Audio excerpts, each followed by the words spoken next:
नमस्कार दोस्तों, मैं जेपी डांडिया आप सभी का आपके अपने YouTube channel dandiya electrical study पर एक बार फिर से स्वागत करता हूं। दोस्तों, आज के इस वीडियो में देखेंगे कि फ्रीक्वेंसी मीटर क्या होता है, कितने प्रकार का होता है और प्रकारों के हिसाब से ये किन किन सिद्धांतों पर कार्य करते हैं, और फ्रीक्वेंसी नापेंगे तो ये किस प्रकार फ्रीक्वेंसी को नापने में अपनी अहम भूमिका निभाता है और क्या क्या इनमें व्यवस्था होती है और इनकी संरचना क्या होती है। जैसे कि 4-5 प्रकार के फ्रीक्वेंसी मीटर देखेंगे आप लोग यहाँ पे, जो कि मुख्य होते हैं। बाकी कुछ इस प्रकार के मीटर भी होंगे जो काफ़ी हद तक फ्रीक्वेंसी नाप देंगे। तो यहाँ पे आज फ्रीक्वेंसी मीटर का संपूर्ण वर्गीकरण करने वाले हैं, जिसमें आप लोगों को बताया कि क्या क्या होगा यहाँ पे। तो वीडियो को पूरा देखोगे तो आप लोगों को सब कुछ समझ में आएगा। यदि वीडियो को मिस करोगे तो आप लोग बहुत कुछ छोड़ सकते हो इसके अंदर। इसलिए वीडियो को पूरा देखना और अपने नोट्स में अपडेट करते चले जाना, क्योंकि यहाँ पे जो सिलेबस चल रहा है इलेक्ट्रिशियन थ्योरी का, वो आज 261 मतलब कि 261 तो ये और कुछ पार्टों में लगा के यहाँ पे 290 या 300 की वीडियो बन चुके हैं। तो इतनी बड़ी प्लेलिस्ट आपको शायद ही कहीं मिलेगी, और इतनी बड़ी प्लेलिस्ट के साथ यदि आप मैं इस वीडियो को देखते हो, पूरा देखकर वीडियो का अध्ययन करके और अपना नोट्स बनाते हो, तो शायद ही ऐसी कोई एग्जाम होगी जिसमें आपका सिलेक्शन नहीं हो और जिसमें आप एक बहुत बड़ी उपलब्धि हासिल न कर लो इलेक्ट्रिशियन के मामले में। ठीक है, तो आज के इस प्लेलिस्ट को आगे जारी रखते हुए सिलेबस को जारी रखेंगे। तो क्या पढ़ेंगे? फ्रीक्वेंसी मीटर, क्योंकि अपना जो चैप्टर चल रहा है वो है मेजरिंग इंस्ट्रूमेंट, जिसमें आप लोगों ने लगभग सारे मीटरों का अध्ययन कर लिया, यंत्रों का अध्ययन कर लिया। कुछ 1-2 और बचे हैं जिनको जल्दी कंप्लीट करवा देंगे। तो आज का अपना टॉपिक रहेगा फ्रीक्वेंसी मीटर।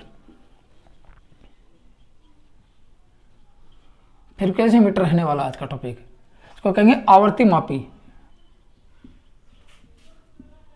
अब आपको ये देखना कि फ्रीक्वेंसी होती क्या है। सबसे पहले तो आप जानते हो कि फ्रीक्वेंसी क्या होती है। फ्रीक्वेंसी साइकिल प्रति सेकंड की अपने जो एसी है वो परिवर्तनशील है, समय के साथ अपना मान एवं प्रवाह दिशा बदल लेती है।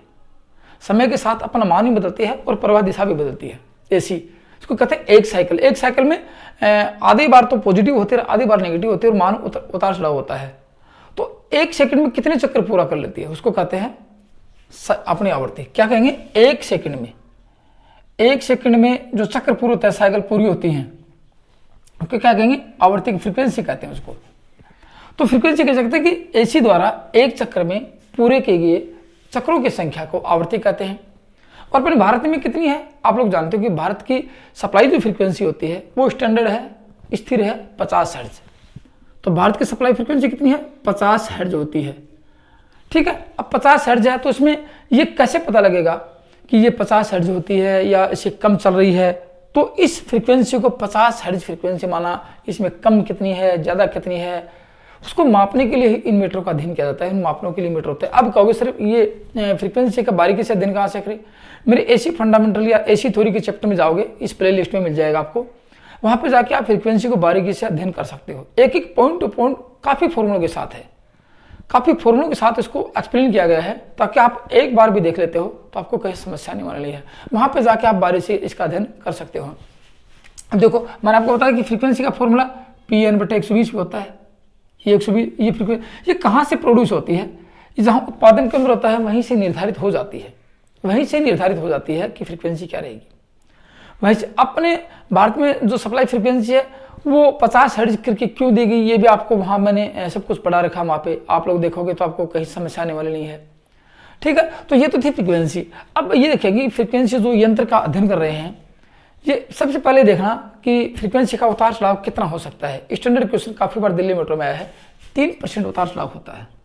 3% उतार चढ़ाव मतलब कि इसको ±3% मान लेते हैं। ±3% उतार चढ़ाव एक स्टैंडर्ड में आता है, इसको अपन साइन कर सकते हैं। उससे ज़्यादा अपन सप्लाई फ्रीक्वेंसी उतार चढ़ाव साइन नहीं करने वाला, तो 3% होता है। जैसे 100% की बात करें, 97% सप्लाई फ्रीक्वेंसी जो होती है ना, जैसे 100% फ्रीक्वेंसी 50 है, ये कितनी है? 100% फ्रीक्वेंसी अपनी है। तो इसमें कितना उतार चढ़ाव मान सकते हैं? यहाँ पर 97% अपनी फ्रीक्वेंसी को अपने को चाहिए 97% अपने इक्विपमेंट कार्य करने के लिए चाहिए। अब उसमें कम हो गई तो कितनी होगी और अधिक होगी तो कितनी होगी, यही मापने के लिए इस आवर्ती मापी का प्रयोग करेंगे। समझ गया? तो 3% जो फ्रीक्वेंसी वो परिवर्तन, इसका परिवर्तन मानक होता है यहाँ पे। चलो अब देखते हैं कि आवर्ती मापी जो होता है ये क्या तो नापता है और किस सप्लाई पे प्रयोग होता है, और मतलब कि कैसे इसको अपने परिपथ में और संयोजित कर सकते हैं। चलो इसकी बात करता हूँ। देखो, ये क्या फ्रीक्वेंसी मापी क्या नापेगा? ये ऐसे मानो कि फ्रीक्वेंसी नापता है। याद रखना, फ्रीक्वेंसी मापी क्या नापेगा, फ्रीक्वेंसी मापता है। एक तो बात ये आती है। दूसरी, ये एसी पर ही कार्य करते हैं, एसी पर ही प्रयोग होता है, एसी सप्लाई पर प्रयोग होता है। अब आप कहोगे एसी सप्लाई, क्योंकि डीसी में फ्रीक्वेंसी नहीं होती है तो डीसी में प्रयोग नहीं कर सकते इसका आप लोगों। यदि डीसी का कोई ऐसा यंत्र लगा भी देंगे तो एसी देखिए डीसी में उसको कन्वर्ट कर लेंगे, वो भी बताऊंगा आप लोगों को मैं कैसे इसको कन्वर्ट करेंगे। दूसरी सबसे बड़ी बात आती है, देखो एक क्वेश्चन मैंने काफी बार देखा है और शायद आपको मिल भी जाएगा। जैसे आप लोगों ने देखा था एम्पीयर मीटर कहाँ संयोजित होता है, सोचना एक बार, श्रेणी क्रम में संयोजित होता है। और फिर कहोगे सर वाट मीटर श्रेणी एंड समांतर दोनों में होता है, पावर फैक्टर मीटर श्रेणी एंड समांतर दोनों में होता है। सारे मीटरों का अध्ययन किया कैसे कैसे संयोजित करते हैं। तो याद रखना, एक वोल्ट मीटर ऐसा होता है जो सप्लाई के पैरेलल में संयोजित होता है, और उसके साथ एक फ्रीक्वेंसी मीटर आता है, ये भी सप्लाई के पैरेलल में संयोजित होता है। बाकी अन्य मीटर ऐसे होते हैं जो पैरेलल में संयोजित नहीं होते हैं। दोनों के दोनों मीटर सप्लाई के पैरेलल में संयोजित होते हैं। तो ये किसको कहाँ लगाएंगे, सप्लाई के समानांतर में, सप्लाई के पैरेलल में लगाते हैं, पैरेलल में संयोजित करते हैं इसको, याद रखना बात। और इसके साथ कौन सा मीटर आता है, और इसके साथ वोल्ट मीटर आता है, वो भी पैरेलल में संयोजित होता है। तो दोनों के दोनों मीटर, एक तो ये आवर्ती मापी और एक वोल्ट मीटर, दोनों के दोनों पैरेलल में संयोजित होते हैं। तो ये काफी बार प्रश्न मैंने देखा है कि निम्न में से किस यंत्र को वोल्ट मीटर की भांति संयोजित किया जाता है। प्रश्न देखना, निम्न में से किस यंत्र को वोल्ट मीटर की भांति संयोजित किया जाता है, या फिर निम्न में से किस यंत्र को या किस इंस्ट्रूमेंट को या किस मीटर को पैरेलल में संयोजित कर सकते हैं। तो आपके सामने काफी नाम मिलेंगे आपको। यदि वोल्ट मीटर और पावर फैक्टर मीटर साथ मिलते हैं तो दोनों का ऑप्शन साथ आता है। यदि अकेला ये मिलता है तो आपको यही देना पड़ेगा आप लोगों को, समझ गए। चलो अब दिखाता हूं आवर्ती मापी के प्रकार के अध्ययन करता है, एक एक प्रकार के देखेंगे कौन कौन से टाइप होते हैं, ठीक है। अब क्या देखेंगे, फ्रीक्वेंसी मापी के टाइप्स देखेंगे, प्रकार देखने वाले हैं। ये तो इसकी जनरल मुख्य बातें थी जो कि एग्जाम में आई हैं और पूछी हैं और मैंने आपको बताया है। सबसे पहले प्रकार में अपना अध्ययन करेंगे मैकेनिकल रेजोनेंस के बारे में करेंगे। किसकी, मैकेनिकल। प्रकार भी साथ साथ हो जाएंगे और आपका वर्गीकरण भी हो जाएगा। तो सबसे पहले अध्ययन करने वाले हैं, अब आज के इस वीडियो में सभी फ्रीक्वेंसी मीटर का अध्ययन करेंगे, सभी फ्रीक्वेंसी मीटर का अध्ययन करेंगे। तो आज के वीडियो देखेंगे मैकेनिकल रेजोनेंस फ्रीक्वेंसी मीटर।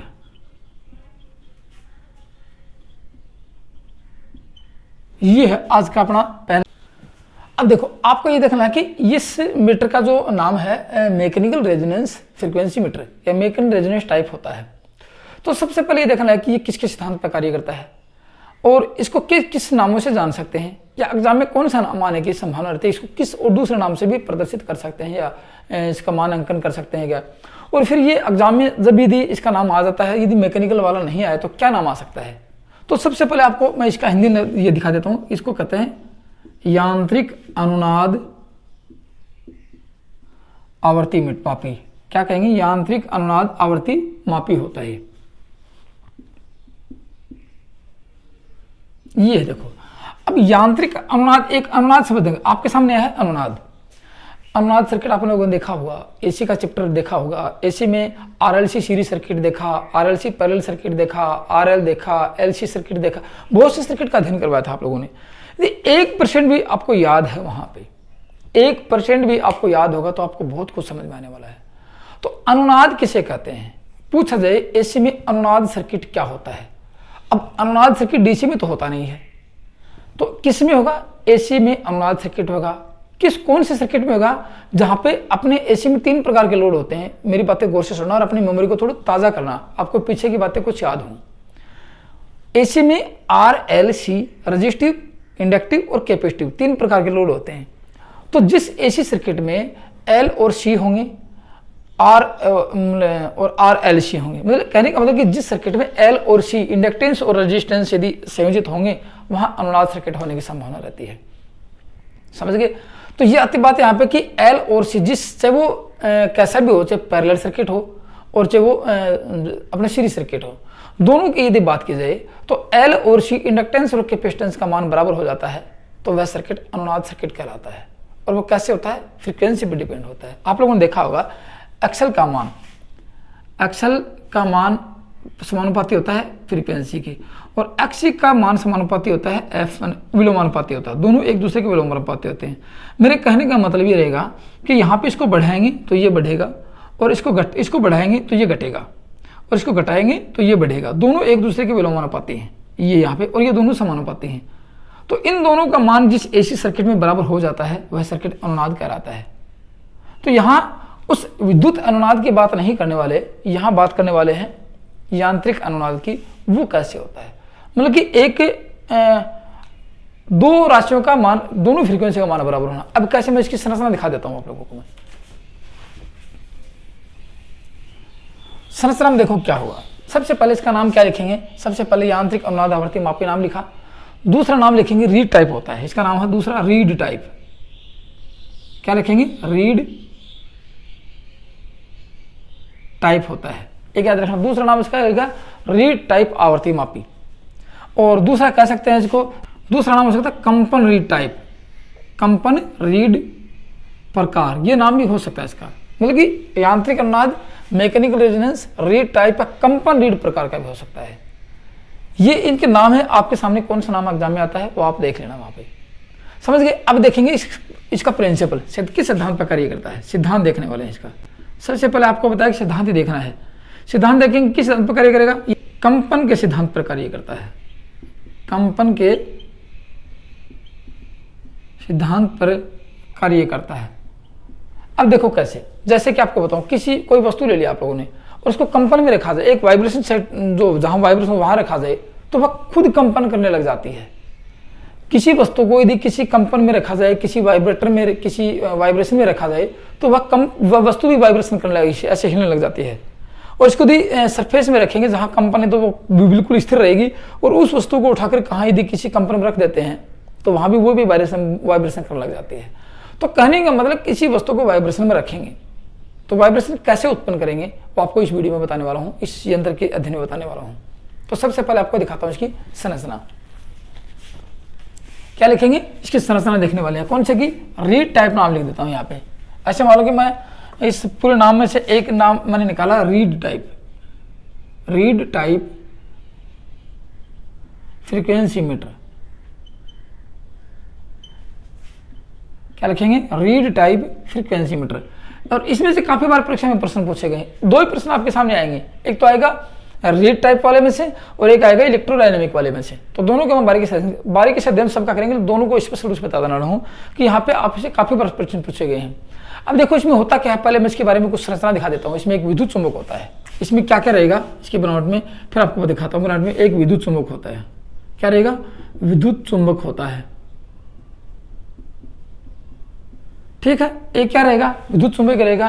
चुंबक कैसा होगा, लेमिनेटेड आयरन कोर का होगा। कैसा होगा, लेमिनेटेड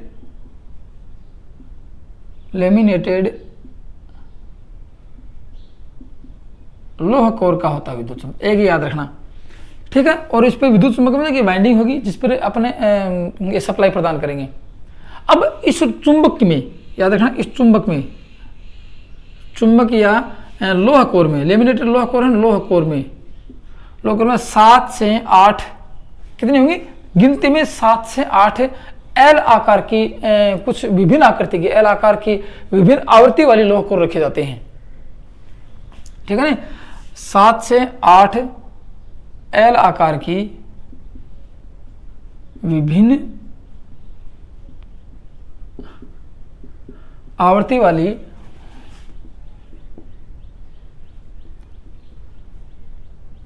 नरम लोहे की, सॉफ्ट आयरन की, नरम लोहे की पत्तियां जुड़ी होती हैं, जोड़ देंगे यहाँ पे, जुड़ी होती हैं। ये आती है सबसे बड़ी संरचना इसकी, यही है बस सबसे बड़ी संरचना है। आपको डायग्राम बना के दिखाऊंगा, सबसे बड़ी संरचना यही है। आपको किसके अंदर मिलेगा क्या वो आपको दिखाऊंगा। अब आपको ये देखना है जो पत्तियां होती हैं एल आकार की, मैंने आपको लिखा है, इसकी साइज जरूर पूछा जाएगा आपसे, कभी कभार देखा जाए साइज पूछ जाती है कि इनकी चौड़ाई और मोटाई क्या होती है। तो लिखना, इनकी चौड़ाई की बात की जाए, कितनी चौड़ी होती है, आपको एल आकार की पत्तियां ऐसी मिलेंगी। आपको डायग्राम बना के दिखाऊं, एल आकार की पत्तियां मिलेंगी, यहाँ सफेद पेंट होता है, ये अंदर घुसी होती हैं, ठीक है ना। ये होती हैं। चौड़ाई की बात करें, चौड़ाई कैसी, 4 mm मोटी चौड़ाई होती है इसकी। चौड़ाई कितनी रहेगी, 4 mm। और मोटाई की बात की जाए, याद रखना, मोटाई की बात की जाए तो 0.5 mm इसकी मोटाई होती है, 0.5 mm इसकी मोटाई होती है। ये तो आपसे इसकी साइज की है। और आयरन कोर कैसी भी हो सकती है। अब कैसी होगी देखो, इन पत्तियों को रीड कहते हैं, याद रखना। इन पत्तियों को क्या कहेंगे, ये पत्तियां जो एल आकार की होती हैं, इन पत्तियों को रीड कहते हैं। इसलिए ये रीड आकार का ये अपना एक आवर्ती मीटर हो गया, ठीक है ना। इन पत्तियों का जो मुड़ा भाग, एल आकार जो भाग होता है ना, इन पत्तियों का एक चीरा जो सफेद होता है, मैंने आपको बताया किस प्रकार की पत्तियां होती हैं। ये जो इस प्रकार की, ये जो भाग सफेद होता है, आपको लिखा दूंगा, ये भाग सफेद होता है, इसको झंडा बोल सकते हैं।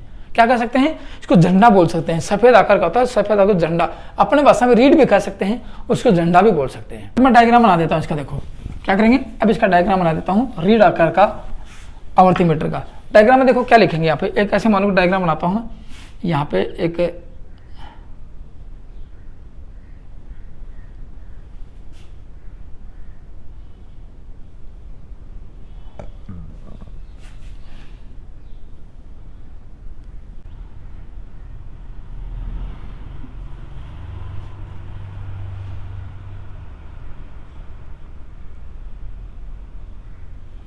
इस प्रकार का होता है।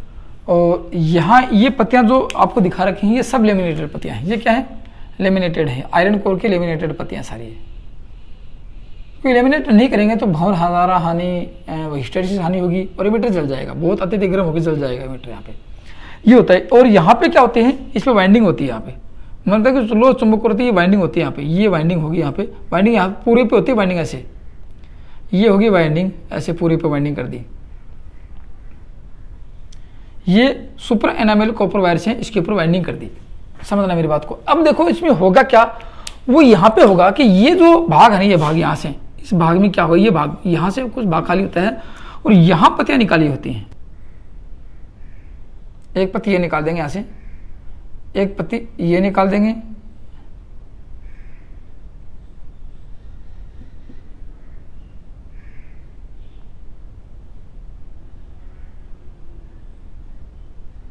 इस प्रकार से होती है पत्तियां यहाँ पे।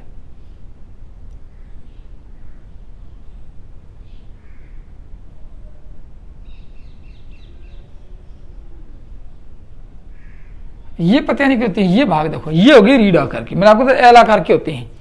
तो ये जो भाग होता है यहाँ पर, ये भाग ये सफेद होता है, कैसा होता है, व्हाइट होता है। इसको झंडा बोल सकते हैं, याद रखना झंडा। एक रीड, ये क्या कहेंगे, रीड होती है, इसको झंडा बोल सकते हैं, व्हाइट आकार की, ये होती है झंडे। अब देखो यदि इस यंत्र को सप्लाई से संयोजित करेंगे तो ये भाग यहाँ पे वाइंडिंग आ गई इस वाइंडिंग से, और यहाँ जो वाइंडिंग आती है, देखो यहाँ पे जो वाइंडिंग आई है, यहाँ से एक तार निकालेंगे और ये तार निकाल के फेस और न्यूट्रल दे देंगे, इसको पैरेलल सीधा संयोजित करेंगे। ये तो थी बात इसकी। अब देखो इसमें हो, ये आपको समझ गए, ये क्या है, लेमिनेटेड कोर है, ये क्या है, लेमिनेटेड कोर है, ये आपकी वाइंडिंग है, ये आपकी रीड लिखा दी, यहाँ पे सफ़ेद होती हैं आपको लिखा दिया। अब कुछ नहीं है बस, लेकिन एक चीज़ और याद रखना, अब इसके बारे में आपको मैंने लिखा भी दिया है, फिर भी लिख लो। इन पत्तियों की जो मोटाई होती है उनमें भिन्नता रखी जाती है। इन पत्तियों की जो ये पत्तियाँ नहीं है, इन पत्तियों की मोटाई में भिन्नता रखी जाती है। यहाँ से एक दो ये पत्ती जो रीड लगा रखी है, इन पत्तियों की मोटाई में कुछ मोटी धीरे धीरे होती चली जाएंगी, मोटे भिन्नता रखी जाती है। 1/2 हाफ साइकिल के अंदर में रखा जाता है भिन्नता के कारण। यहाँ पे 1/2, यहाँ कुछ आपसे पूछा जाएगा इन पत्तियों को किस प्रकार रखा जाता है, तो लेकिन मोटाई के कारण, मोटाई में भिन्नता के कारण 1/2 या हाफ साइकिल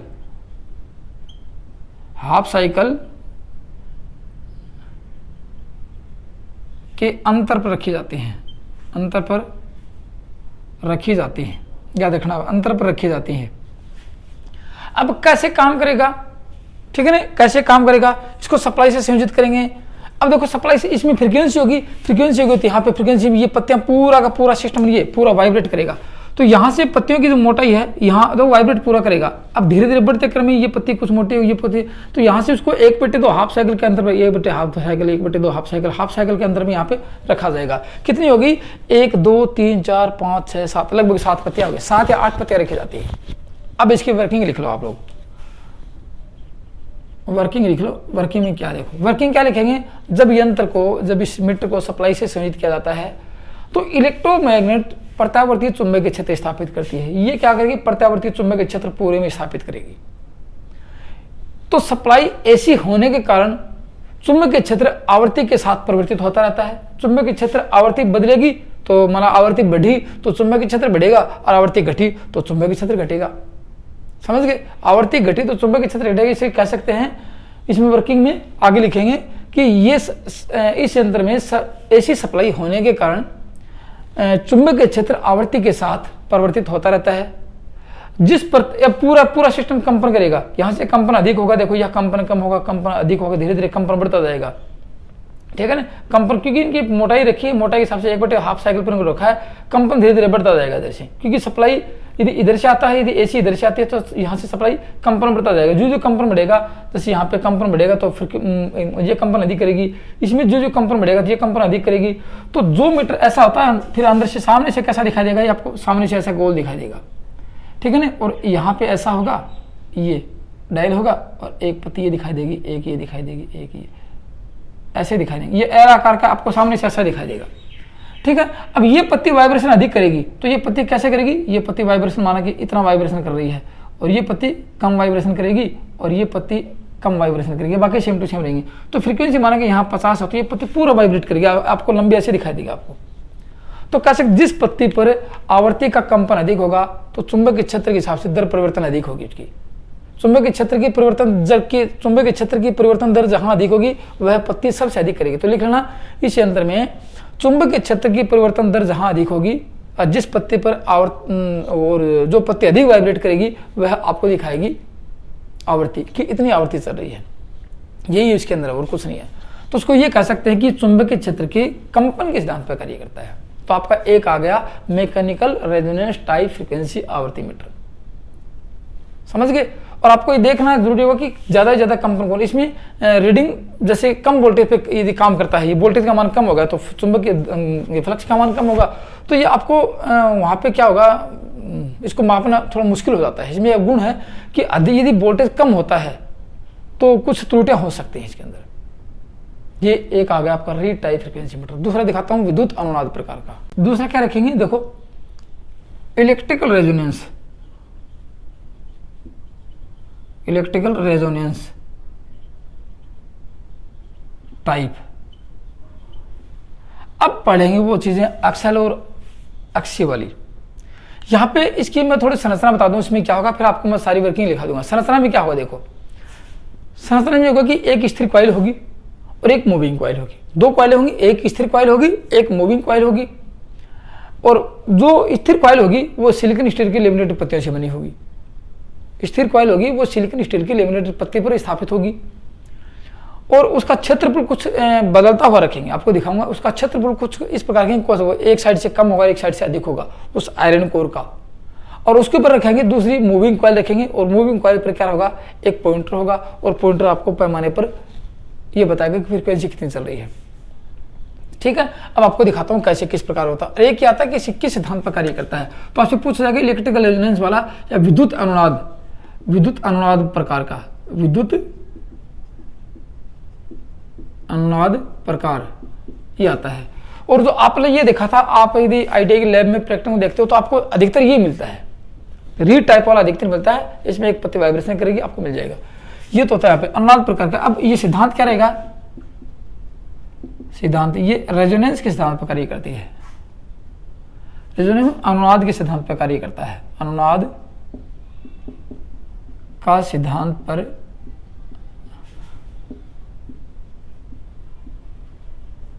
कार्य करता है। अब अनुनाद क्या होगा साथ साथ आपको बताते चले जाओ। अब देखो मैं इसका डायग्राम बनाता हूं, देखो ऐसे इस प्रकार डायग्राम होगा। एक जो आयरन कोर होगी वो ऐसी होगी, ऐसी होगी आयरन कोर। देखो कुछ यहाँ क्षेत्रफल कम है, यहाँ क्षेत्रफल अधिक है। इस प्रकार का क्षेत्रफल आपको बताया था कि क्षेत्रफल में कुछ अंतर रखा जाता है यहाँ पे, ठीक है। एक तो ये होगी, ये तो थी स्थिर कॉइल, इसके ऊपर यहाँ इस भाग पे वाइंडिंग होती है, सुपर इनामेल कॉपर वायर से यहाँ पे वाइंडिंग होती है। यहाँ पे ये आप याद रखना, ये होगी आपकी इसकी वाइंडिंग, इस इतनी दूर वाइंडिंग होती है। इसको देंगे अपन एसी सप्लाई, और दूसरी जो मूविंग कॉइल होती है वहां कोई सप्लाई नहीं होती है। मूविंग कॉइल कैसी होती है, आपको मूविंग कॉइल दिखा देता हूं। ये होती है आपकी मूविंग कॉइल,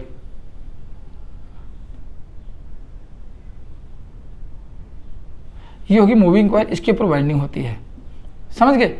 इसके ऊपर वाइंडिंग होगी, ये मूविंग कॉइल होगी। अब इसका मैं पॉइंटर दिखा देता हूँ, पॉइंटर कहाँ होता है इसका। देखो यहाँ से इसको देखेंगे, मूविंग कॉइल के साथ एक पॉइंटर भी अटैच होता है, एक पॉइंटर अटैच रहेगा। पॉइंटर कहाँ होगा? पॉइंटर आपका ये रहेगा यहाँ पे, ये आपका पॉइंटर रहेगा। समझ गए? ये क्या है? ये आपका पॉइंटर है।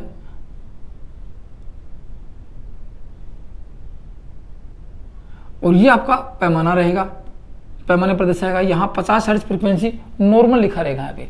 और इस साइड में होगा आपका हाई और इस साइड में होगा लो। ये दिखाएगी, इधर हाई फ्रीक्वेंसी जाएगी तो ये दिखाएगा और लो फ्रीक्वेंसी जाएगी तो इधर दिखाएगा आप लोगों को। अब इसमें जो संयोजन होता है वो कैसे होता है? देखो, इसके श्रेणी क्रम में क्या लगाते हैं? इसके पैरेलल में एक कैपेसिटर लगा देते हैं। चलो, इस कॉइल के समानांतर में एक कैपेसिटर लगा दिया, ये होगा C। और कुछ नहीं, बस इतना ही होता है, इतना ही खेल। ये अपना L का खुद का कार्य करेगी, इसको देंगे AC सप्लाई। चलो मैं इसको AC सप्लाई दे देता हूँ। यहाँ पे AC सप्लाई ये देंगे, AC दे दी यहाँ पे, ये दे दी AC, फेस और न्यूट्रल दे दिया। अब कुछ नहीं किया आप लोगों ने, AC सप्लाई। ये कौन सी कॉइल है? स्थिर कॉइल है। ये क्या है? लेमिनेटेड कोर है, ठीक है। और ये क्या है? आपकी मूविंग कॉइल है। और ये क्या आपका? ये पॉइंटर है। ये क्या है? स्केल है, पैमाना है। और ये आपके लिमिटेड, इसमें क्षेत्रफल देखो, यहाँ कुछ अधिक क्षेत्रफल, यहाँ कम है। तो क्षेत्रफल के हिसाब से जो जो इसमें फ्रीक्वेंसी बढ़ेगी, चुंबकीय क्षेत्र अधिक होगा, क्षेत्रफल के हिसाब से ये कॉइल मूव करेगी बस। और मूव करेगी तो पॉइंटर भी मूव करेगा। समझ रहे बात को? मूव करेगी तो पॉइंटर भी मूव करेगा। अब इसमें देखना है कि इसमें क्या लिखेंगे? मूविंग कॉइल के, लिख लो, मूविंग कॉइल के श्रेणी क्रम में, देखो श्रेणी क्रम है मूविंग कॉइल के, मूविंग कॉइल के श्रेणी क्रम में एक कैपेसिटर लगा होता है। स्केल के दोनों साइड में हाई और लो लिखा होता है। लिखना है स्केल के हाई और मतलब स्केल के दोनों साइड में लो एंड हाई, और बीच में नॉर्मल या 50 हर्ट्ज लिखा होता है। स्थिर कॉइल को AC सप्लाई से संयोजित किया जाता है। लिख लिया। अब आपको वर्किंग लिखा देता हूँ, इसकी वर्किंग कैसे काम करता है। देखो, वर्किंग में आपको सबको समझ में आ जाएगा कि इसमें रेजोनेंस कैसे लगा। जब स्थिर कॉइल को क्या कहेंगे? जब स्थिर कॉइल को सप्लाई से संयोजित किया जाता है, सबसे पहले बात, स्थिर कॉइल को सप्लाई से संयोजित करेंगे तो ये क्या करेगी? परिवर्तनशील चुंबकीय फ्लक्स स्थापित करेगी। समझ गए? तो क्या करती है? ये करती है प्रत्यावर्ती चुंबकीय फ्लक्स स्थापित करती है। प्रत्यावर्ती चुंबकीय फ्लक्स स्थापित करती है। बोल, करेगी कि नहीं करेगी? बिल्कुल करेगी। प्रत्यावर्ती चुंबकीय फ्लक्स स्थापित किया और ये चुंबकीय फ्लक्स इस कॉइल को काटेगा। ये चुंबकीय फ्लक्स कहाँ जाएगा? पूरा इस कॉइल में घूमेगा, ये लेमिनेटेड कोर में घूमेगा। लेमिनेटेड कोर के संपर्क में कौन है? ये है। तो ये इसमें क्या होगा? EMF उत्पन्न होगा। लिख सकते हैं मूविंग कॉइल में, मूविंग कॉइल में ये है मूविंग कॉइल आपकी, ये मूव करेगी, EMF उत्पन्न होता है। किसके नियम अनुसार होगा? अब बताओ। ये होगा फैराडे के विद्युत चुंबकीय प्रेरण के नियम अनुसार इसमें EMF उत्पन्न हुआ। अब आगे देखना, मूविंग कॉइल में और क्या होगा? मैं शॉर्टकट में लिख दूं MC का मतलब मूविंग कॉइल होगी। मूविंग कॉइल में धारा प्रवाहित होगी, किसके अनुसार होगी? इस कैपेसिटर के आधारित, कैपेसिटर के आधार पर होगी। मूविंग कॉइल में धारा कैपेसिटर के अनुसार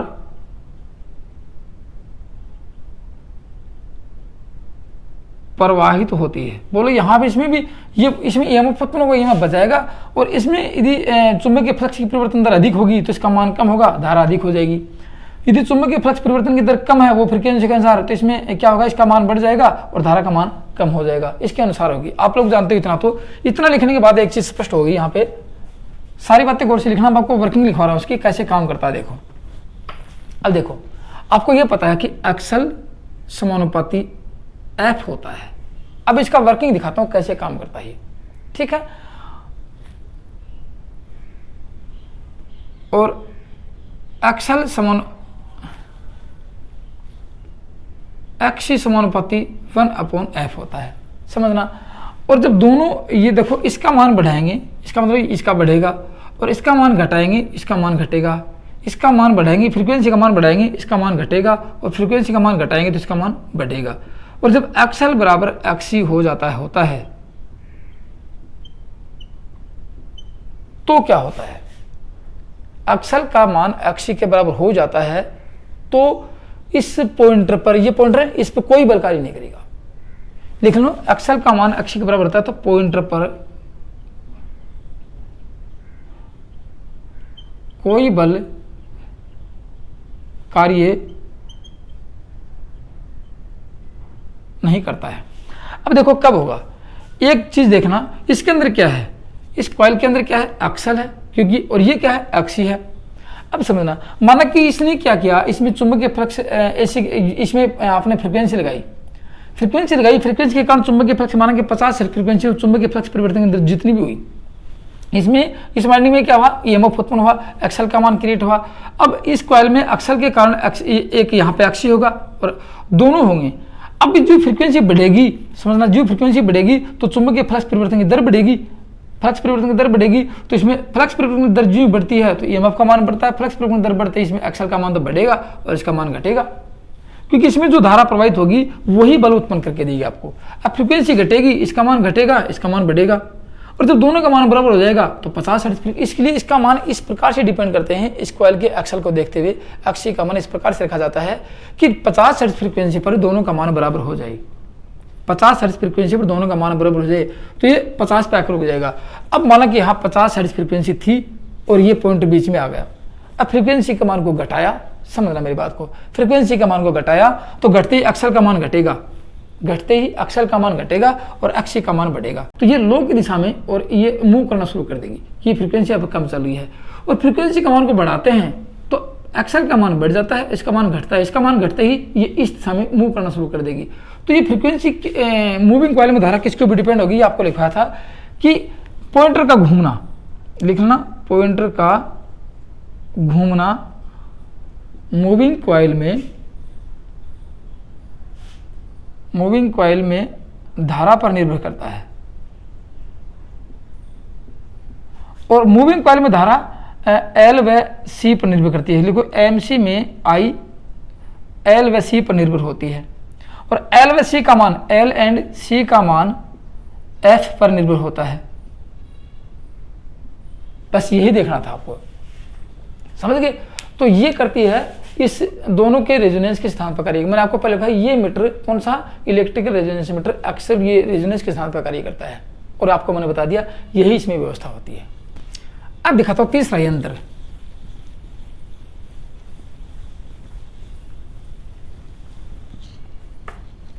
तीसरा यंत्र देखेंगे इलेक्ट्रोडायनामिक। क्या देखेंगे, इलेक्ट्रोडायनामिक।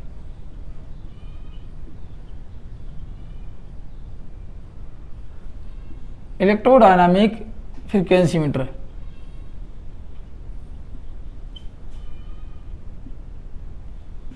अब देखो इलेक्ट्रोडायनामिक देखा आप लोगों ने, तो आपको पता इलेक्ट्रोडायनामिक में क्या था, मूविंग कॉइल थी और एक स्थिर कॉइल थी, समझना, मूविंग कॉइल थी और स्थिर कॉइल थी, एक सीसी थी एक पीसी थी। अब आप ये देखना कि मूविंग कॉइल यंत्र मान लो, या फिर ये कह सकते हैं कि इसके अनुपात मापी प्रकार का आवर्ती मापी भी है, अनुपात मान लो या मूविंग डायनामिक मान लो, एक ही बात है, क्योंकि दो प्रकार पढ़ लिया आप लोगों ने, एक मूविंग आयरन भी आएगा। इलेक्ट्रोडायनामिक में क्या देखेंगे, आपको इलेक्ट्रोडायनामिक यंत्र देख चुके हो, उसमें दो कॉइलें थी, एक स्थिर कॉइल थी, एक मूविंग कॉइल थी। मूविंग कॉइल को पीसी कहते हैं और स्थिर कॉइल को सीसी कहते थे। सेम टू सेम कंडीशन हो गया, तो यहाँ भी क्या करेंगे, मूविंग कॉइल का ही प्रयोग करेंगे, मूविंग कॉइल का प्रयोग करेंगे। करंट कॉइल का मतलब था कि चुंबकीय फ्लक्स स्थापित करना, यहाँ चुंबकीय फ्लक्स, यहाँ करंट कॉइल का मतलब कि उसमें से पूरी धारा प्रवाहित करना, तो ये तो पैरेलल में लगेगा, तो यहाँ पे करंट कॉइल की आवश्यकता नहीं होगी, सिर्फ मूविंग कॉइल लगाएंगे। अब चुंबकीय फ्लक्स स्थापित करने के लिए स्थायी चुंबक लगा लेंगे, समझ गए। तो यहाँ क्या लिख सकते हैं, यहाँ लिख सकते हैं कि इसमें स्थायी चुंबक कितने रहेंगे, क्यों रहेंगे, चुंबकीय फ्लक्स स्थापित करने के लिए स्थायी चुंबक दो रहेंगे। मूविंग कॉइल की बात करें, ये भी दो रहेंगी, समझ गए। उसके बाद में क्या रहेगा, ब्रिज रेक्टिफायर, क्योंकि स्थायी चुंबक लगाई आप लोगों ने, तो ब्रिज रेक्टिफायर की आपको डीसी की आवश्यकता होगी, ब्रिज रेक्टिफायर होंगे। ब्रिज रेक्टिफायर दो रहेंगे आपको, और कुछ नहीं चाहिए, बस यही चाहिए, एक पॉइंटर चाहिए और दो स्थायी चुंबक चाहिए। अब आपको मैं स्वरूप दिखा देता हूं उसका, जिसमें क्या होता है, इस डायग्राम बनाता हूँ इसको, फिर आपको अच्छी तरह समझ में आ जाएगा। देखो 2 मूविंग कॉइल दिखाऊंगा आप लोगों को। एक मूविंग कॉइल तो ये ले लेता हूं मैं,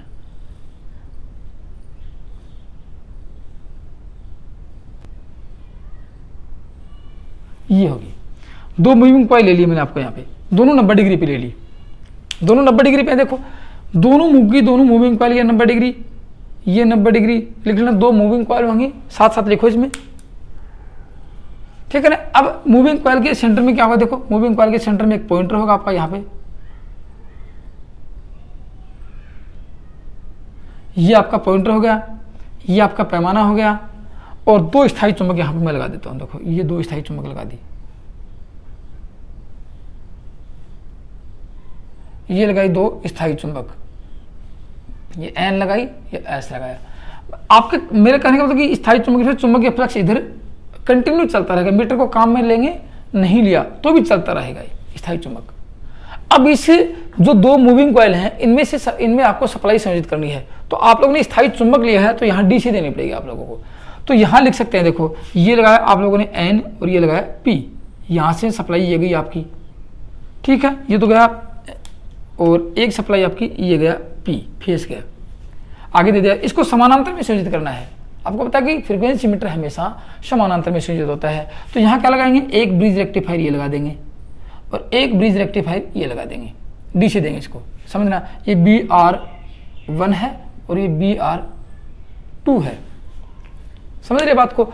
अब इसको देखो, इसको भी पैरेलल में संयोजित करना है और इसको भी पैरेलल में संयोजित करना है, लेकिन याद रखना इस ब्रिज रेक्टिफायर में चलो इसको पैरेलल में संयोजित कर देते हैं। सबसे पहले आपको वो ध्यान रहेगा, इसको क्या देंगे, देखो ब्रिज रेक्टिफायर में एक फेज मिलेगा, एक न्यूट्रल मिलेगा। चलो मैं फेज दे देता हूँ यहाँ पे, इसको फेज दिया मैंने यहाँ पे, और ये दे दिया,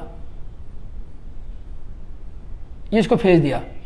अब इसको न्यूट्रल देना है, एक ही ब्रिज रेक्टिफायर से इसको दिया मैंने न्यूट्रल। कोई दिक्कत थोड़ी, एक कॉइल ये थी, माना कि ये अक्ष है और ये वाई है, अक्ष कॉइल को मैंने सप्लाई से संयोजित कर दिया, ठीक है। अब उस वाई कॉइल को करना है तो यहाँ इसको फेज दे देंगे,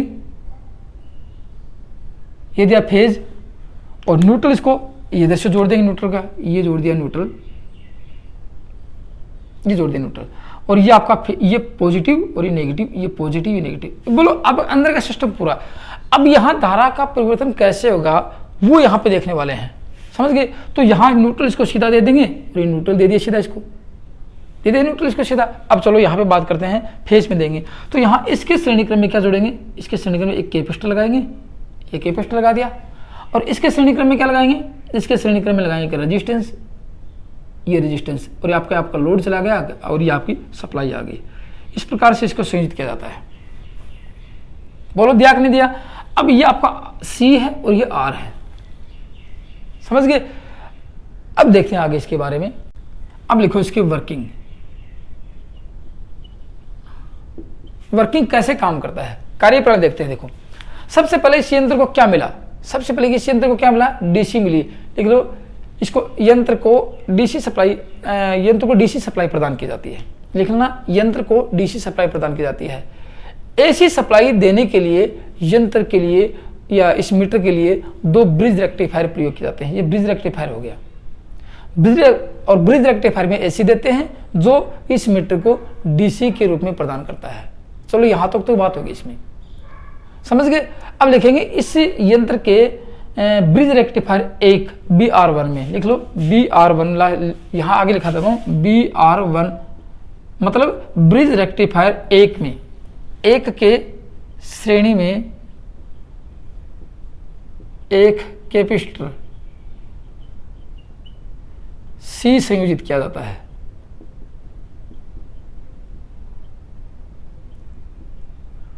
समझ गए। और ब्रिज रेक्टिफायर नंबर 2 के श्रेणी में एक रेजिस्टेंस संयोजित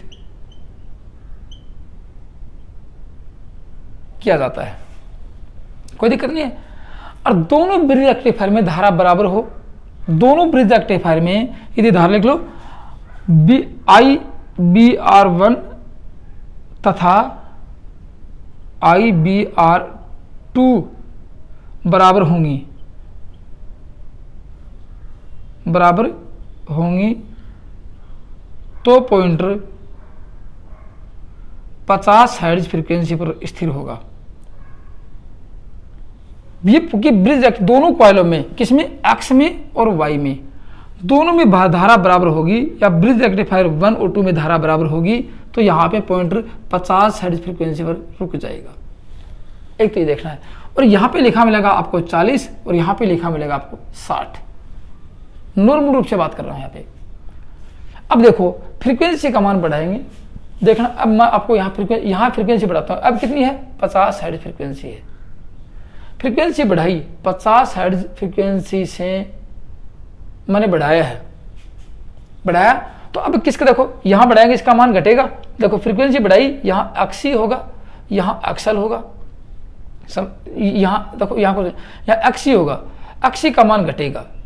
समझना मेरी बात को, फ्रीक्वेंसी बढ़ाई, एक्सी का मान घटेगा, एक्सी का मान घटेगा तो देखो आपको पता एक्सी का मान घटेगा तो धारा किसके समानुपाती है, एसी सर्किट में आई बराबर होता है V अपॉन एक्सी होता है। एक्सी का मान घटा, धारा का मान बढ़ेगा। एक्सी का मान घटेगा, देखो एक्सी का मान घटता है तो एक्स कॉइल, देखो ये एक्सी किससे जुड़ी है, एक्स कॉइल में, एक्स कॉइल में या BR1 में आई का मान बढ़ता है, BR1 में आई का मान बढ़ेगा तो ये टार्क अधिक उत्पन्न करेगी, टार्क अधिक उत्पन्न करेगी तो इसको इधर मूव करवाएगी, तो ये किधर आएगी, ये इधर जाएगी, ये सुई, समझ गए। तो ये इधर मूव करवाएगी तो पॉइंटर क्या लिखेंगे, पॉइंटर कहाँ जाएगा, हाई की, हाँ हाई की ओर, हाई लिखा है, हाई एफ की ओर मूव करेगा, घूमेगा, मूव करेगा। चलो एक बात ये आ गई यहाँ पे। दूसरी बात देखते हैं कि और क्या होता है यदि फ्रीक्वेंसी का मान घटाते हैं, फ्रीक्वेंसी का मान घटाएंगे तो क्योंकि इसका मान तो स्थिर है, फ्रीक्वेंसी की रेजिस्टेंस का कोई प्रभाव पड़ने वाला नहीं है, यहाँ भी कोई प्रभाव। अब यही कॉइल इसको देखिए, ये कॉइल बैलेंस करवाती है, ये कॉइल तो बैलेंस करवाती है, यहाँ पे घूमेंगे तो एक कॉइल बैलेंस करवाती है, ये कॉइल में देखो। अब क्या होगा, फ्रीक्वेंसी का मान घटाएंगे, एक्सी का मान बढ़ेगा, एक्सी का मान बढ़ता है, देखो एक्सी का मान बढ़ता है तो धारा का मान घटता है, धारा का मान घटेगा जिसमें बल का मान कम होगा और इस साइड मूव करवाएगी तो ये इधर आ जाएगा, तो पॉइंटर लो की तरफ मूव करता है, पॉइंटर लो की तरफ मूव करता है। अब यहाँ दो चीज आ गई, आर और सी। वाई कॉइल में धारा रेजिस्टेंस के कारण और एक्स कॉइल में धारा इस कैपेसिटर के कारण प्रभावित होती है। तो लिखना इन दोनों का मान समायोजित करके, क्योंकि 50 पे दोनों का मान समायोजित होगा, 50 पे दोनों का मान बराबर होगा। तो लिखना एक नोट लगा के बनने वाली बात है यहाँ पे, बहुत अच्छी बात है कि सबसे अधिक मीटर प्रयोग क्यों करते हैं इसका, लिख लो, नोट लगाने वाली बात आ गई कि सी एंड आर, ये सी और आर दोनों का मान, सी एंड आर दोनों के मान के अनुसार, सी एंड आर के मान के दोनों के अनुसार 40 हर्ट्ज से 60 हर्ट्ज फ्रीक्वेंसी नाप सकते हैं। एक बात आ गई, समझ रहे मेरी बात को, 40 हर्ट्ज से कितने नाप सकते हैं, 40 हर्ट्ज से 60 हर्ट्ज फ्रीक्वेंसी नाप सकते हैं। और 1200 और 60 से 1200 ले जाएंगे, 60 से और अधिक, 1200 से 2000 फ्रीक्वेंसी नाप सकते हैं। फिर 12000 से ये हट जाती है, 12000 से 8 हर्ट्ज फ्रीक्वेंसी नाप सकते हैं, मतलब कि कितनी भी हर्ट्ज फ्रीक्वेंसी से नाप सकते हैं। इन दोनों का मान समायोजित कर लेंगे तो इसलिए कहते हैं अधिक से अधिक फ्रीक्वेंसी नापने के लिए, किलो हर्ट्ज में, मेगा हर्ट्ज में फ्रीक्वेंसी नापने के लिए एसी सर्किट के लिए, एसी एक इलेक्ट्रिकल फ्रीक्वेंसी मीटर के लिए इलेक्ट्रोडायनामिक यंत्र का प्रयोग किया जाता है, इलेक्ट्रोडायनामिक फ्रीक्वेंसी मीटर का प्रयोग किया जाता है। किसका मान समायोजित करेंगे, इन दोनों का मान समायोजित करने से, बाकी अंदर कुछ सिस्टम प्रयोग नहीं करना है। तो अच्छे से अच्छे सबसे अधिक देखा जाए तो इसी यंत्र का प्रयोग किया जाता है, सबसे अधिक इसी यंत्र का प्रयोग करते हैं। तो किसका मान समायोजित करने से, सी कैपेसिटर का और आर रेजिस्टेंस का, यही सबसे अधिक पूछा जाता है। और इस यंत्र का पैमाना अनुपातिक होता है, लिखना, इस यंत्र का पैमाना अनुपातिक होता है और पैमाना 90 डिग्री तक विभाजित होता है, पैमाना 90 डिग्री तक, इसके यंत्र का पैमाना 90 डिग्री तक विस्तारित होता है। और बाकी आप लोग जानते हो इलेक्ट्रोडायनामिक यंत्र आप बार बार पढ़ चुके हो, पीछे बहुत से देख चुके हो, क्या क्या विशेषता होती है, सारी विशेषताएं इस पर लागू होती हैं। और इस यंत्र को अनुपात मापी आवर्ती मीटर भी कहते हैं, अनुपात मापी आवर्ती मीटर भी कहते हैं। ये आपका एक हो गया। अब दिखाता हूं आपको moving iron frequency meter.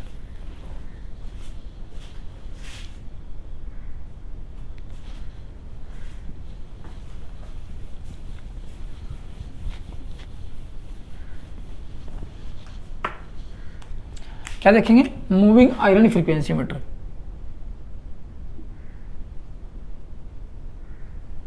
Moving iron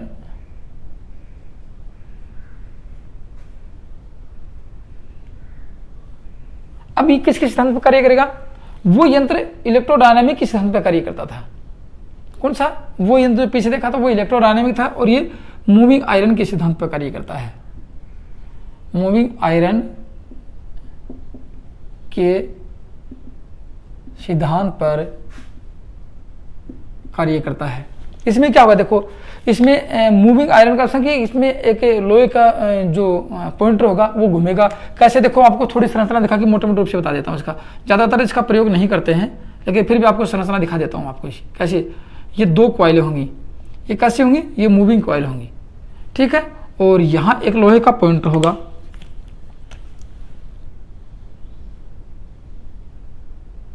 दो कॉइलें होंगी, ये एक्स होगी, ये वाई होगी। और इनको कहाँ संयोजित करेंगे, इसको समानांतर में संयोजित करेंगे। सर्किट देख लो यहाँ पे, सर्किट में, और ये आपका पॉइंटर होगा, ये आपका पैमाना होगा।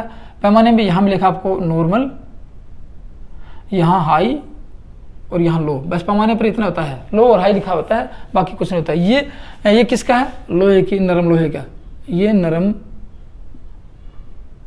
लोहे का पॉइंटर है, समझ, नरम लोहे की कोर है, पॉइंटर है। और अब दिखाता हूँ, देखो यहाँ पे इन दोनों को पैरेलल में संयोजित करेंगे। तो पैरेलल में संयोजित कर देता हूँ पहले यहाँ पे मैं, ये होगी पैरेलल में, इसको सप्लाई देंगे दोनों को एक साथ, और ये दे देंगे। इसके श्रेणी क्रम में क्या लगाएंगे, देखो यहाँ लगा देंगे, यहाँ लगा दिया आर, यहाँ लगा दिया एल, समझ गए। और यहाँ लगा दिया एल, और यहाँ लगा दिया आर, और इसको दो दिया एसी सप्लाई से। एसी सप्लाई से यहाँ एक एल और लगा देंगे, ये दे दी एसी, बस यही होता है। अब इसका सिद्धांत देखो, इसमें क्या होता है, 2 कॉइलें होती हैं, ठीक है ना, 2 कॉइलें होती हैं, और पॉइंटर है ये मूव करने वाला, घूमने वाला पॉइंटर होगा। ये कैसा है, आयरन लोहे का बनाता है। ये आपका R1 है, ये R2 है, ये L1 है, ये L2 है, और ये L है आपका, समझ गए। अब देखो यहाँ से आप लोगों ने सप्लाई दी, सप्लाई कहाँ जाएगी, देखो सबसे पहले आप लोगों ने माना कि फेस दिया, न्यूट्रल दिया। अब लिख लेना, यह यंत्र मूविंग आयरन के सिद्धांत पर कार्य करता है। इसमें 2 कॉइलें होती हैं, दोनों कॉइलों के श्रेणी क्रम में मतलब कि एक कॉइल के श्रेणी क्रम में रेजिस्टेंस लगा होता है, दूसरी कॉइल के श्रेणी क्रम में क्या होगा, ये आपका एल लगा होगा। और एक कॉइल के पैरेलल में जिस कॉइल के, लिख लेना, जिस कॉइल के एक कॉइल, देखो लिख लो एक्स कॉइल, एक कॉइल होगी, एक्स के श्रेणी में आर है और वाई के श्रेणी में एल है। एक्स के समानांतर में देखना, एक्स के समानांतर में क्या है, एल है, और वाई के समानांतर में आर है। दोनों उल्टे लगा रखे हैं, देखें आपने, समझ गए। ये इसके समानांतर में लग गई, क्योंकि यहाँ पे क्या मिला है, यहाँ पे देखो इसको मिला है न्यूट्रल, और इसको मिला यहाँ पे सीधा, इसको फेस मिला है, और फेस में घूम के यहाँ पे आ गया, और ये मिल गया इसको, ये यहाँ पे इसको फेस मिला ना, तो ये इसके और पैरेलल में लग गया। तो इसके समानांतर में यदि सीरीज में एल है तो इसके समानांतर में आर लग गया, और इसके सीरीज में यदि आर है तो इसके समानांतर में एल लग गया, समझ गए। तो अभी क्या होगा, जो सप्लाई देते हैं एल का, देखो यहाँ एल है, अक्सर है, यहाँ एल के बदले क्या होगा, अक्सर होगा। यूं इस फ्रीक्वेंसी बढ़ती है, अक्सर का मान बढ़ता है, समानांतर। देखो अब सर्किट कैसा बन जाएगा, यहाँ पे समझ लें मेरी बात को, ये पॉइंटर कैसे घूमेगा। देखा है, माना कि इसके श्रेणी क्रम में एक्स की बात करता हूँ, मैंने बताया एक्स के श्रेणी क्रम में आर है, ये एक्स की कॉइल है, इसके श्रेणी क्रम में आर है, और इसके समानांतर में क्या लग गया, एल लग गया। एक सर्किट तो ये बन गया आपका, और इसका सर्किट देखो यहाँ क्या बन गया, पी और एन लग गया, ठीक है। और इसकी बात करूँ मैं यहाँ पे, इसको यदि दूसरा सर्किट वाई की बात करता हूँ, तो इसके श्रेणी क्रम में ये एल लग गया, ये तो कॉइल होगी, और ये इसके श्रेणी क्रम में एल लग गया, और इसके समानांतर में लग गया रेजिस्टेंस, ऐसे आपका। और यहाँ पी, यहाँ एन लगाया और यहाँ पी लगाया, ये एक्सल है, ये एक्सल है, ये आर है, ये एक्सल है। अब देखना, माना कि आप लोगों ने फ्रीक्वेंसी, नॉर्मल फ्रीक्वेंसी चल रही है तो 50 पर रहेगा, दोनों का टार्क बराबर रहेगा, ठीक है ना। यदि इसकी वर्किंग लिखेंगे, यदि यंत्र को सप्लाई से संयोजित किया जाता है, और यदि दोनों एक्स व वाई कॉइल में धारा बराबर होती है तो पॉइंटर 50 हर्ट्ज पर होता है, 50 हर्ट्ज पर स्थिर होता है। अब यदि फ्रीक्वेंसी बढ़ाते हैं, लिखना फ्रीक्वेंसी बढ़ाते हैं, फ्रीक्वेंसी बढ़ाएंगे तो देखो दोनों पैरेलल में हैं, फ्रीक्वेंसी बढ़ाएंगे तो यहाँ एक्सल का मान बढ़ेगा, सोचना एक्सल का मान बढ़ेगा और यहाँ भी एक्सल का मान बढ़ेगा, लेकिन दोनों का मान बढ़ा है तो एक्सल का मान बढ़ेगा। देखो यहाँ पे एक्सल का मान जो बढ़ेगा धारा का मान कम होगा, ठीक है ना, धारा का मान कम होगा, धारा बाकी यहाँ से रहेगी, एक्सल की यहाँ धारा का मान कम होगा तो एक्स कॉइल में क्या है, टार्क का मान कम होगा, एक्स कॉइल में टार्क का मान कम होगा, समझने मेरी बात को। और वाई कॉइल में देखो यहाँ पे एक्सल का मान बढ़ेगा, यहाँ बढ़ेगा, आर का मान, यहाँ धारा का मान, एक्सल का मान बढ़ेगा यहाँ पर दोनों में, तो इन दोनों में एक्सल का मान बढ़ा, धारा का मान कम, लेकिन इसमें और भी कम हो जाएगा। तो यहाँ पे लिख सकते हैं कि y की अपेक्षा x में i का मान कम घटता है, और ये घटता है, ये इसमें ज़्यादा घटा है, तो ज़्यादा घटेगा तो ये क्या करेगी, ये इसको प्रेशर मारेगी और ये पॉइंटर इधर चलेगा, इसका टार्क ज़्यादा होगा, इसका टार्क अधिक होगा और इसका टार्क कम होगा और इधर चलेगी। और यदि एक्स वाई का फ्रीक्वेंसी का मान को घटाते हैं तो घटाया, इसका मान भी घटा और इसका मान भी, तो इसका टार्क, इसकी बजाय इसका टार्क अधिक होगा, इसका टार्क अधिक होगा तो क्या होगा, ये पॉइंटर वाई की तरफ मतलब हाई की तरफ फ्लो करेगा। तो लिखना यहाँ पे, ये तो थी इसकी पूरी वर्किंग। तो इसको कहते हैं मूविंग आयरन प्रकार का। सबसे अधिक कौन सा प्रयोग करते हैं, इलेक्ट्रोडायनामिक प्रकार का यंत्र प्रयोग करते हैं, इलेक्ट्रोडायनामिक प्रकार के यंत्र का सबसे अधिक प्रयोग करते हैं। और जो आप लोगों ने रेजोनेंस टाइप वाला देखा था उसको इंडक्टर टाइप भी बोल सकते हैं। ये तो थे आज के इस पूरे चैप्टर में आपके फ्रीक्वेंसी मीटर 3-4 प्रकार के दिखाए हैं। सबसे अधिक एक तो री टाइप वाला आपको आपकी लैब में मिल जाएगा, और दूसरा सबसे अधिक प्रयोग करते हैं इलेक्ट्रोडायनामिक वाला यंत्र। तो दोस्तों आज की वीडियो में इतना ही था। थैंक यू, धन्यवाद।